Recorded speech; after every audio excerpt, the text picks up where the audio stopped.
Hello Internet, and welcome to my live reaction for IDW Sonic the Hedgehog issue 45. When we last left our heroes, we sent the Zeddy back to Lost Hex, and then the Chaotix kind of tracked down Belle in Starline's little secret base. Speaking of Belle and Starline's secret base, she had a very tense conversation with Starline, as Starline sort of forces her to confront that once again that sort of Tinker is Eggman, that the Tinker persona was kind of only a very, very tiny part of Eggman. And then also Starline takes something from Belle that he will use for his clones or whatever that we're going to get to in Imposter Syndrome very soon. That's about a month from now, I think. And yeah, that's sort of where we left off. The Zeddy sort of swear revenge. Starline is in the wind for now. We got away again, and everyone's kind of back to some kind of neutral. Though Belle is a good bit more traumatized once again.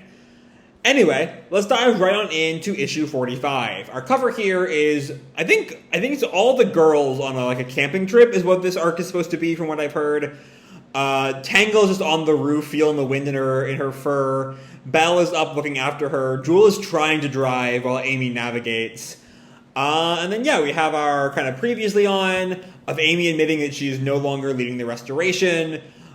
We see Amy and Jewel kind of giving Sonic, Tails, and Belle the tour of the new base at the beginning of Test Run.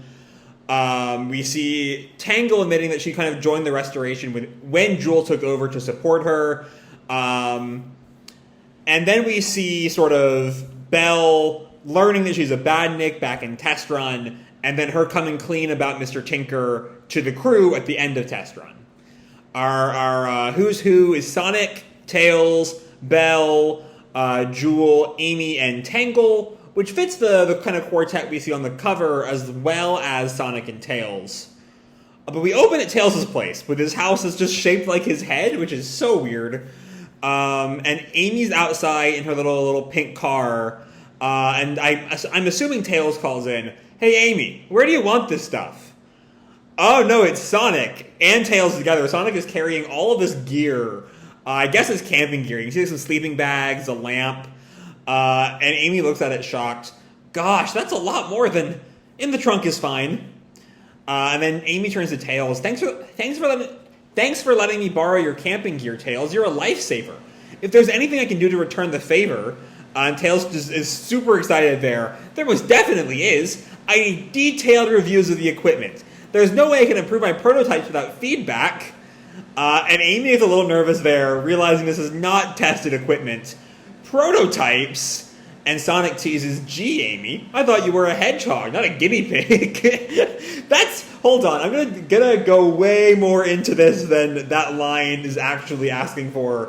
But the fact that, the idea of using guinea pigs as test subjects still exists in a world with sentient animals is more than a little fucked up. I mean, it's not that deep, I know, but let me have this. Anyway, Amy goes on, "Hush you, I'm sure it'll be fine. This is the first time the girls and I are hanging out that doesn't involve some sort of battle or wild scheme, and I'm taking full advantage." Sonic thinks it does sound nice. You can't beat the wildflowers in the zone park this time of year. Maybe I should tag along. And I don't think that's quite the right time for that, Sonic. This is not your trip. But Tails steps in. "Sonic, you promised you'd play the new game from Ages with me this week. I need a player 2 for versus mode." And Sonic sort of winks as he's carried off. "He's right. Guess I'm booked. Have fun, you two." Amy kind of waves off. I'm glad. I feel like, early games Amy would have, jumped at the opportunity of Sonic going on this trip. And I kind of was... one of my favorite things about Ian Flynn's run of the comic is the fact that he successfully balanced Amy's crush on Sonic and giving Amy personality traits and roles that are not related to Sonic, like having her be leader of the Restoration was a great choice. But I'm still a little bitter that that kind of was done away with at the end of his run. And even in early Evan Stanley bits, and especially in CRABB, I definitely got the sense that her Amy was a lot more love-struck than Ian Flynn's Amy. And so I'm glad we have, with this new Evan Stanley arc, and Amy was like, "Yeah, okay, this is not for Sonic. I don't really want Sonic here." She's more than happy to wave him off. Anyway, one pickup later, we see Tangle and Jewel are in the car now, along with that looks like Belle in the back, but you can't really get a good look at her. But Tangle is just raring to go, camping, braving the wilderness with nothing but our wits and guts. This is going to be awesome. And then Amy calls back, Belle, we can make some room for you back there. And we see, is she in the trunk? Did they stick Belle in the trunk? I can't quite tell, but she's fine. Oh no, I'm okay. And Tangle sort of thinking to herself, should I have brought a knife? I should have brought a knife. But Amy says, it's more of a nature hikes and marshmallow roast. It's more of a nature hikes and marshmallow roast sort of camping trip, Tangle. And Tangle responds, I know, but it's still an adventure. Out seeing the world. And she flashes back to a few days ago, where Whisper, who is missing from the Who's Who and the cover and from this scene, sort of creaks her head into the door and runs out. Oh, it's the secret base entrance. She turns to leave. Not saying goodbye to her girl Tangle, I think, which is a damn shame. And she turns back kind of sad. It's for the best. And we see Whisper's wisps are not exactly on board with this. And then Tangle pops up right behind her. Morning, I'm jogging. Ooh, do you want to jog with me? And Whisper's stunned. Yeah! And Tangle asks, something up? Nothing. It's fine. I've stayed here too long. And Tangle's kind of questions, with the restoration? You're welcome to stay. But Whisper tells her what happened during Bad Guys. Mimic is free. My presence is a liability. I won't put anyone else in danger. When did Whisper find out about that? I guess maybe like that. Oh, because there was the whole prison break, right? That's how that arc opened. So I guess she heard, Mimic and Zavok and Starline and Rough and Tumble got out of jail, and Starline and Zavok have been accounted for, and maybe not Rough and Tumble, but they're minor mooks at best. But Mimic is free, and no one has heard from him, which means a Mimic can be anywhere in another sense. So anyway, she's saying she has to go. Tangle responds, "But you just got here."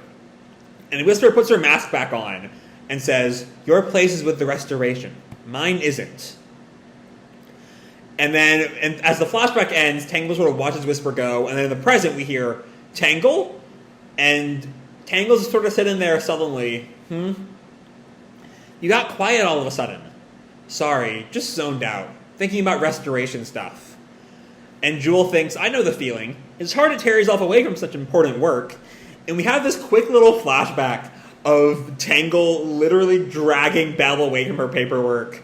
They have very different definitions of restoration stuff. And then we see Belle in the mechanic's office. Sure, important. Which, again, they all have very different things on their minds. Belle and Tangle are very kind of emotional things. And Tangle just wants her paperwork done. But Amy cuts through all of this moroseness. That's why we're here to rest and recharge. We've earned a girls' night out, and I'm not taking no for an answer. I've done my research. This is the best campground around. And that's an Amy Rose guarantee. And, she's not the only person who's had that thought. Because they make it to the campground, and it's crowded. Even Big is there, just kind of fishing. No sign of Froggy for him, unfortunately. I hope we get an Amy Big scene. I don't think they've had any interaction at all in this series, and it's a shame. I think it's Jewel who then says, as they arrive, it looks awfully busy, but Amy asserts, that's just proof that it's an A-plus campground. And they come up to the guy running the camp, this bear. More campers. And Amy tells him, we've got a reservation for site number 97? Good for you. Listen, we've got some new fire regulations in place this year. The metal virus infected this entire region through the winter, and metal plants don't absorb water, see? Since the area misses hydration last season, the whole park is bone dry and set to go up. Fire is allowed only in marked areas, and be sure to fully douse the coals before leaving the campsite. And no burning trash. Take it to over here. Ash!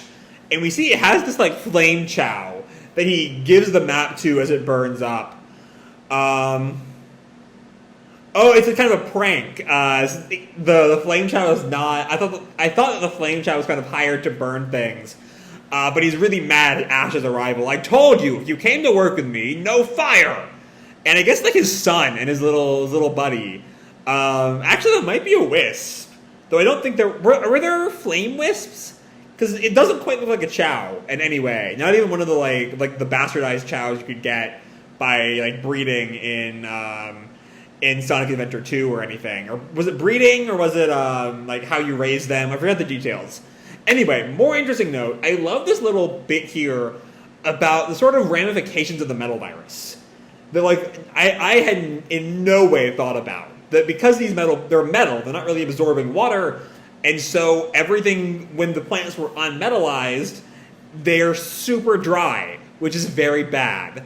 That's a really interesting idea that I had in no way ever considered.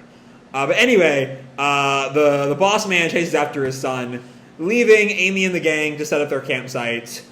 And we see, like, Amy is setting up a picnic table.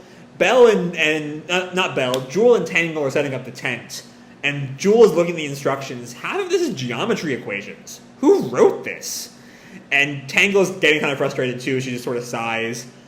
And then Jewel tells her, try threading that pole in. Oof! And Tangle, keep fucking up their names, accidentally whacks Jewel in the chest with the stick. Was that? And then we see Amy working with something. Oh, it's just like Tails to pack all these high-tech bells and whistles, but forget the essentials. And Belle asks, something's missing? Yeah, no matches! And then Belle takes off her fingertip, and it's a lighter. I can take care of that. See? But Amy, maybe thinking about what the man told her, it looks like you'd rather not. It comes in handy, but it's still a little nerve-wracking when you're made of wood. Oh, yeah, she's wood. She can burn up like that. And Belle sort of sits down sullenly, not putting her fire out. Sorry, I know you want everybody to be having a good time. But Amy comforts her, it's not your fault. And don't worry, I've got a trick up my sleeve. And we see somehow she's got the fire going. Not quite sure how. And we see the gang, it's now night, they're like cooking marshmallows over a fire. Amy asked Jewel and Tangle, so, how'd pitching the tent go? And we see Tangle just sits there as her marshmallow catches fire. Jewel tells her, Tangle, the fire, and it catches on all 5 marshmallows she's grilling. Oh! And she tries to put them out. Jewel kind of presses her. Are you feeling all right? You've been distracted all day. I can handle it, Jewel. I just got some stuff to think about. So we see Whisper's departure sort of putting this sharp sort of divide between Tangle and Jewel. And Jewel kind of turns away. I didn't mean to. And Amy just ignores all of that. All right, what do you say we get this night started? How? Belle asks. And Amy pulls out what I think is a deck of cards. I've seen the alternate cover and had these cards on it with these. And Tangle gets excited. Whoa! Jewel asks, are those fortune cards? And Amy kind of shuffles them. Yep. And I'm an expert practitioner, if I do say so myself. These cards led me to someone very important to me. So I played very little of Sonic CD. Is that a part of Amy's personality in Sonic CD? Because we see Sonic sneeze, like the old anime trope, at Amy's mention of these cards led me to someone very important to me. So maybe that was a part of it? I just don't know. Anyway, Amy sort of holds the cards dramatically over her mouth. Through these cards, I can uncover the secrets of your destiny. And Belle looks through, you can really predict the future? But Jewel kind of mocks it. It's more about suggestion. Present someone with an open-minded prediction and they'll associate it with their own life experiences. Yeah, that's kind of the thing about fortune-telling. That's the whole gimmick. But Amy counters, you doubt my power? Maybe a demonstration will change your mind. And she goes to pick a card, and she looks at it. Ta-da! The Master. This card signifies strength and leadership, a unifier of chaos. And it's the Master Emerald on the card. But also, didn't Amy look at the cards she was picking? Like, we can see her. Oh no, she closes her eyes to do it. Okay, I guess that makes it slightly better. Quite fitting, wouldn't you agree, Miss Director? And Jewel's kind of a little bit put off there, I suppose. And Amy shuffles the cards again. Okay, who wants to go next? And Belle's kind of hesitant, and Tangle chimes in. What if it turns out to be a future we maybe don't like? And Amy just kind of very poorly tries to comfort them. You won't know until you try. That's part of the fun of it. And then she picks a card. Huh, now that's interesting. I'm not quite sure who the card is for. But Tangle asks, what's it say? This card is the Chaos's fruit. This one's all about the balance of opposing sides, so it can mean many things. A showdown, a moral dilemma, maybe a partnership. And apparently this has been Tangle's reading. Does any of that sound familiar to you? I don't think so. Other than the odd Zeddy attack, we don't get a whole lot of excitement around Restoration HQ. And Jewel we see is sort of uncomfortable there. Maybe, my first reading of this is that the partnership is sort of related to the splintering of Tangle and Whisper, as Whisper sort of left the Restoration. And so maybe it's sort of Tangle brushing all of that off. She's been very kind of cagey about that whole incident, so she's going to laugh it all off here. And maybe Belle sort of put the pieces together. You know, Belle would know, as the head of the Restoration, when Whisper has left. So maybe she's put, Tangle's sudden sullenness together with Whisper just left and kind of knows what's going on. Or maybe there was a thought I had earlier, I didn't really find it important enough to say at the time, around their sort of fighting in the middle of the first page of this scene. How Jewel tries to get Tangle to reach out to her and Tangle kind of brushes her off. That maybe Jewel feels sort of like her place in Tangle's heart has been replaced by Whisper. And maybe that will end poorly somehow. We'll have to kind of wait and see. But all things, the great part of a kind of fortune-telling scene like this is you really get to start to have crazy ideas about where the story might go. It's a scene designed to sort of get you thinking about the future of this arc. So I am living for this scene right now. Anyway, we don't get a whole lot of excitement around Restoration HQ. And Belle kind of nervously turns to Amy. Do you think the cards work on robots? And Amy tells her, of course. As long as you're open, the cards won't steer you. She closes her eyes and picks one, and it shocks her. And Belle kind of gets nervous. What? Is there something about my dad? And Amy is sweating, kind of tries to hold the card away. It's fine, But she leans too far back as Belle presses on her, and she drops the card into the fire. That's going to come up in a big way later. And they all just sort of stare in shock as the card burns. Belle picks up the cards that did not fall into the fire. And Amy just goes, I'm sorry. Or Belle goes, I'm sorry. Amy responds, you're fine. And the fortune, it was good. You drew the statue saver. It's all about mercy and protection. She is lying through her teeth, and you can tell. That's perfect for the Restoration, especially with Jewel in charge. And Belle picks up the statue saver card, statue savior card, which she knows therefore cannot be her card because her card went into the fire. But with that, Jewel gets up. It's late. I'm going to turn in. And Tangle says, it's not that late. Come on, stay up a bit longer. And then as Jewel walks off, he just says, you know I'm not a night owl, Tangle. So we're seeing, especially in this scene, a sort of wall be put up between Jewel and Tangle. And whether that's just a very new thing of Tangle not coming to her with this specific problem, or if it's a long simmering tension over sort of a feeling of replacement by Whisper. That remains to be seen. I'm sure it will come out in a very dramatic moment later on. But anyway, we cut to that night. Everyone's asleep except Belle. Does Belle sleep? She's a robot. She doesn't exactly need to sleep. She might, power off or something. Anyway, she kind of gets up. She sighs. She opens the tent and she walks off. And as she's walking through the woods, she sees a shrub that looks kind of like Sonic. That's different. And then it rustles. Yeek!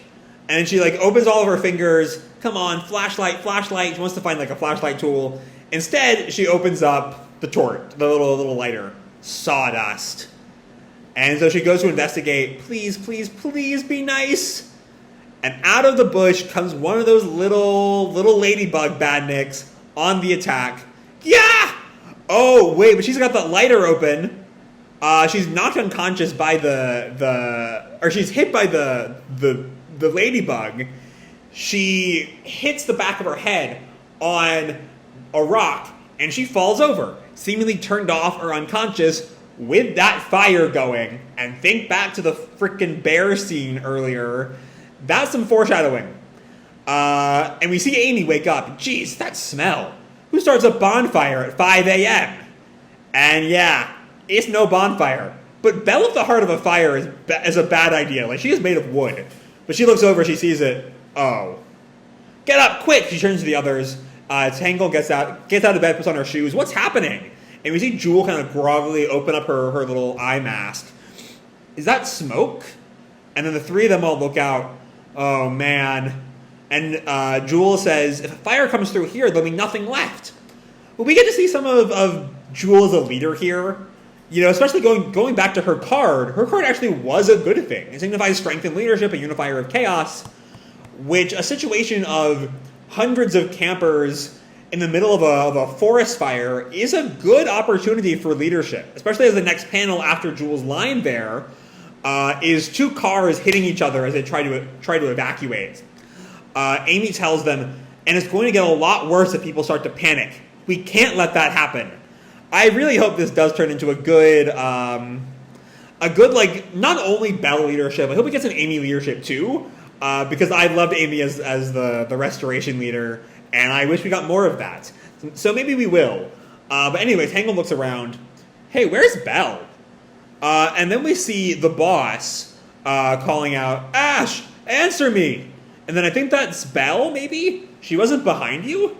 And then Amy sees the bear. The ranger must have a plan. Also, here's a quick little note. If you'll look at that license plate below Amy's speech bubble on this page, it says FMA 03, which is, I don't think that's a coincidence. I guess maybe 03 is Evan Stanley's favorite Fullmetal Alchemist version. I think she's wrong in that respect, but more power to her. It's a nice little trivia bit. Anyway, the ranger calls, where are you? And Amy runs over, sir, is there my son, he's missing. I have to find him. Oh, Ash was the son's name. I figured Ash was the Flame Wisp's name. Okay, my bad. He's always wandering off into the woods, and Tangle tells him, I'll go find him. And Jewel's sort of panicky. Are you sure? Sure, I'm sure. Out there is where I can do the most good. And then Amy sort of tells the ranger, you can trust Tangle to handle it. With Tangle in search and rescue, can you help us get everyone to safety? And the ranger sort of scratches his head. Yeah, okay. Good luck, Tangle calls, and Amy waves back, thanks. We're going to need it. And we see the fire to be continued. Okay, we have our preview here. Our image of next month's, or 2 weeks from now, actually, issue is the girl sort of posing in front of the forest fire. It's an interesting art style, too. It's kind of different than what we normally get. But anyway, let's talk this issue. This issue is a lot of setup, but setup I'm really engaged in. I like sort of, the two big things for me in this issue are Tangle, not just Tangle, but Tangle by herself, Tangle with Whisper, Tangle with Belle. All the kind of strains to Tangle's relationships going on in this issue is all really, really interesting. I'm hoping that, I kind of see Belle's frustration being much, much older than just a few days ago. That somewhere in her heart, she's kind of always resented, on some level, on a very, what she acknowledges perhaps as a selfish level, she resents Tangle for sort of going off and finding this new friend who's so cool and special and badass. And, getting all mopey when she's gone, when Jewel is right there.